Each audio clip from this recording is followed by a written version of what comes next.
Rumah sakit Anda baru memasuki usia 5 tahun? Betul. IPO di 8 Mei kemarin. Yes. Silahkan disampaikan kepada pemirsa CNBC Indonesia tujuan dari IPO dan sedikit profil mengenai rumah sakit Anda, silakan. Siap, oke. Jadi memang grup kami per 30 Juli ini memasuki usia 5 tahun. Ya, ini bersama dengan ulang tahun founder kami, Ibu Karlina Humar Wirahadikusuma yang tahun ini berumur 95 tahun. Bicara profil, grup kami memang merupakan bisa dibilang new kid on the block ya. Tapi manajemen dan pemegang saham pengendali sudah lebih dari 2 dekade sebetulnya berkecimpung di dunia kesehatan. Nah, tapi sebagai perusahaan terbuka, kami tetap stick to our roots ya, sebagai operator yang berfokus kepada daerah underserved yang masih minim layanan kesehatan. Angle kami pun di pasar modal sebagai emiten itu cukup unik, ya, di mana PT Cipta Sarana Medica ini satunya grup rumah sakit yang berfokus di area non metropolitan dan majority pasar lower SES. Karena kami dari manajemen pun melihat bahwa ini akan menjadi growth driver terbesar ya untuk sektor kesehatan 1 dekade ke depan di Indonesia ini. Oke, baik. PT Cipta Sarana Medica Tbk, DKHH itu kan tadi seperti Anda sampaikan resmi IPO di Mei 2025. Mungkin bisa dijelaskan kepada pemirsa CNBC Indonesia apa yang akan Anda lakukan dan alokasikan dengan dana segar yang diraup dari initial public offering Mei lalu. Alhamdulillah bulan Mei kami memang disambut dengan sangat baik di capital markets ya oleh IPO kami yang memang di oversubscribe.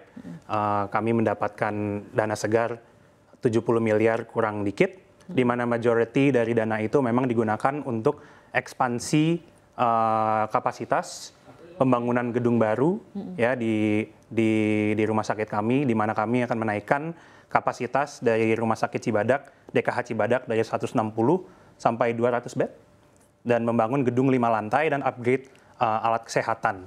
Masih di Cibadak? Masih di Cibadak. Kami pertama fokus di area Cibadak karena disitulah kami melihat demand yang sangat tinggi. Di situ bed occupancy rate kami memang sudah mentok dan disitulah di kisaran berapa persen? Di 90%. 90% memang ini sudah waktunya ya, sudah signal dari masyarakat bahwa oke, sudah terbangun trust di rumah sakit kami. Nah, namun dengan pengembangan ini, Rumah Sakit PT Cipta Sarana Medica tetap fokus melayani pasien BPJS. Tapi dalam rangka peningkatan pelayanan semua segmen masyarakat, dibutuhkan peningkatan kapasitas untuk melayani pasien non-BPJS juga. Seperti pasien perusahaan atau dari asuransi.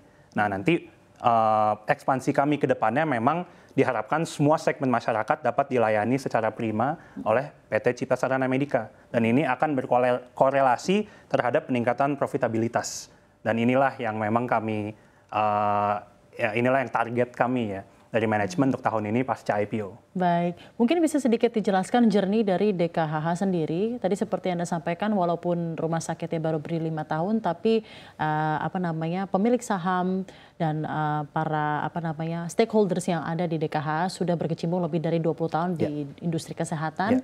Dan bisakah juga dijelaskan alasan mengapa Sukabumi, mengapa daerah-daerah yang ada di Jawa Barat tersendiri? Silahkan. Ya, mungkin saya mulai dari segi founder story-nya ya, di mana DKHH, PT Cipta Sarana Medica, grup kami, DKH itu adalah singkatan dari Jaya Kusuma.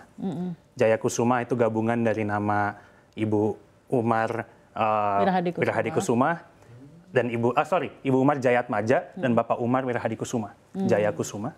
Dan DKH. Memang DKH, gabungannya menjadi DKH, dan memang pilar dari keluarga itu memang ada untuk melayani masyarakat melalui fasilitas kesehatan. Ya, jadi speaking of legacy 20 tahun ke belakang ini, kebetulan Ibu Umar sudah sangat lama ya berpengalaman di dunia kesehatan. Beliau salah satu founder dari Yayasan Kanker, Yayasan Kanker Indonesia, dan juga pemegang saham di beberapa rumah sakit lah di sini.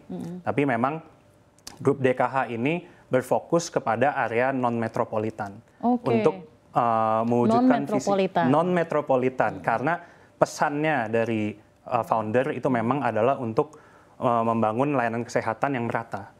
Ya, dan kita tahu di Indonesia rumah sakit tuh banyaknya di kota, di area metropolitan yang memang mungkin populasinya lebih padat. Nah, kami berfokus di luar situ.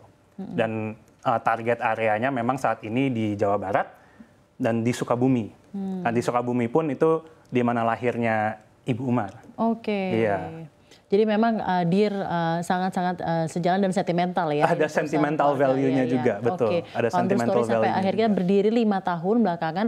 Mungkin bisa dijelaskan yang di Sukabumi yang berdiri sudah 5 tahun ini, fokus utama dari rumah sakit DKH ini apakah rumah sakit general ataukah memang ada rumah sakit spesialisasi atau subspesialisasi tertentu? Dan bisa Anda sampaikan mengenai okupansi yang tadi mencapai 90%, apakah itu menunjukkan kualitas yang begitu baik di rumah sakit Anda atau memang ketersediaan rumah sakit yang mumpuni di daerah sana belum memadai, seperti apa? Oke, saya ada beberapa approach untuk menjawab ini ya. Pertama, izin saya koreksi dulu di mana rumah sakitnya sebetulnya berdiri sudah lebih dari 5 tahun. Karena grup kami memang strategi dari manajemen adalah untuk acquisition.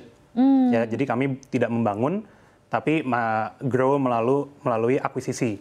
Ini pun dana segar dari IPO adalah untuk brownfield growth. Jadi area yang existing kami bangun, bukan area yang baru. Greenfield. Bukan greenfield. Bukan greenfield. Karena kami menilai bahwa dengan approach seperti ini, ROI-nya lebih cepat. Ya, ROI-nya lebih cepat dan impact-nya langsung terasa ke masyarakat. Nah, bicara tentang rumah sakit kami di Sukabumi, tepatnya di Cibadak, rumah sakit DKH Cibadak, memang angka 90% ini menunjukkan dua hal. Pertama, trust dari masyarakat ya, yang sudah dibangun, alhamdulillah layanan kami diterima. Dan kedua, balik lagi underserved-nya layanan kesehatan di area situ. Daerah Cibadak tersebut. Suatu fakta aja Bu, kalau di Kabupaten Sukabumi, penduduknya 9 juta populasi, 3 juta, rumah sakitnya hanya ada 9. Gitu. Jadi kebayang betapa kurangnya layanan kesehatan di situ. Dan kedua faktor inilah yang bermain gitu untuk meningkatkan kapasitas di rumah sakit kami. Dan disitulah signal yang kami terima menunjukkan bahwa oke, ini udah waktunya untuk next step, ekspansi. Pembangunan sudah dimulai untuk pembangunan 5 lantai tersebut atau seperti Insya Allah kita akan mulai very soon. Ya, targetnya memang tahun ini sekarang masih on track. Sekarang masih on track, kita target mulai pembangunan memang bulan depan. Oke, bulan depan di bulan Agustus. Di bulan Agustus. Oke, ya. Rencana rampung. Sekarang lagi clearance. Dan untuk tepat pembangunannya next month. Ya, nanti kita akan membangun gedung 5 lantai dan harapannya ini kan menjadi center of excellence. Ya, jadi kalau bahasa jargonnya tuh layanan unggulan, di mana itu menjadi layanan primadonanya lah. Ya, S2-nya gitu kalau di dalam rumah sakitnya. Dan saat ini rencana kami adalah untuk membangun center of excellence anak dan ibu. Ya, jadi specialty-nya akan di situ. Maternal health. Yes.